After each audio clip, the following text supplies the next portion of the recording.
আসসালামু আলাইকুম, welcome back to my channel home remedies with Mahbuba. কেমন আছেন সবাই? আলহামদুলিল্লাহ, আমি অনেক ভালো আছি। আজকে আমি আরেকটি নতুন হেয়ার রেমেডি নিয়ে হাজির হলাম। আজকের রেমেডির মূল উদ্দেশ্য হলো কিভাবে আমরা চুলের আগাফাটা মুক্ত এবং চুলকে সিল্কি এবং সফট করে তুলতে পারবো। চলো দেরি না করে শুরু করে দেই। আজকের এই হেয়ার মাস্কটির মূল উপকরণ হচ্ছে কলা। আমি এখানে ছোট সাইজের 3টি কলা নিয়েছি। কলায় রয়েছে প্রচুর পরিমাণে কার্বোহাইড্রেট, পটাশিয়াম এবং প্রাকৃতিক তেল। এছাড়াও রয়েছে ভিটামিন, যা চুলকে মোলায়েম ও ঝলমল করে তোলে। এছাড়াও চুলের খুশকি দূর করার পাশাপাশি চুলের রুক্ষতা এবং চুল পড়া বন্ধ করে তোলে। এখন এই কলাগুলোকে ছোট ছোট করে কেটে নিয়ে আমি একটি ব্লেন্ডার জারের সাহায্যে ব্লেন্ড করে নিব।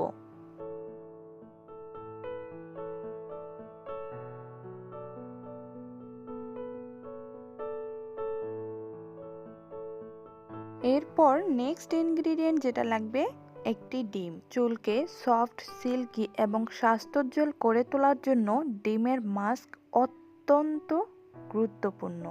কলার সাথে এই ডিমটি মিশিয়ে একটি স্মুথ আকারের পেস্ট তৈরি করে নিব। Paste ready. এরপর একটি ছোট বাটিতে আমি ঢেলে নিব।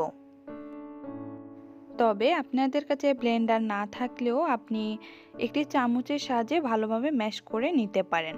আর এই হেয়ার মাস্কটি অবশ্যই পরিষ্কার চুলে ব্যবহার করবেন, যেমন শ্যাম্পু করা আছে এরপর আপনারা ব্যবহার করতে পারেন। এরপর আমি অ্যাড করে নিব ক্যাস্টর অয়েল। ক্যাস্টর অয়েল চুল বৃদ্ধি করার জন্য দারুণ সহায়তা করে।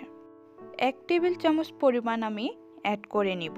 যে কোনো হেয়ার মাস্ক, প্যাক বা তেলের সাথে এই 1 চামচ বা 3 থেকে 4 ফোঁটা ক্যাস্টর অয়েল আপনারা অ্যাড করে নিতে পারেন। ক্যাস্টর অয়েল চুলের গ্রোথ বৃদ্ধি করতে এবং নতুন চুল গজাতে, এছাড়াও চুলের সফট, সিল্কি, স্বাস্থ্যোজ্জ্বল করে তুলতে এই তেলটি দারুণ কাজ করে।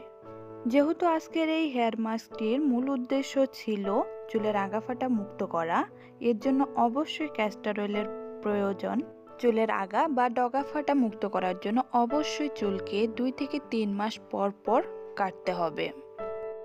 এরপর চুলকে সফট, সিল্কি এবং স্বাস্থ্যোজ্জ্বল করে তোলার জন্য আমি আরেকটি উপাদান ব্যবহার করব। সেটি হচ্ছে নারকেল দুধ। নারকেল দুধ ডিপ কন্ডিশনারের কাজ করে। এখন এই সবগুলো উপাদান একসাথে ভালোভাবে মিশিয়ে রেডি করে নেব আজকের এই হেয়ার মাস্ক। কলাতে রয়েছে সিলিকা নামক একটি উপাদান, যা চুলের রুক্ষতা দূর করে। তবে এটি আমাদের শরীর সিলিকা শোষণের মাধ্যমে কোলাজেন নামক প্রোটিন উৎপাদন তৈরি করে। আর চুলের গঠন ঠিক রাখার জন্য প্রোটিন অত্যন্ত প্রয়োজন।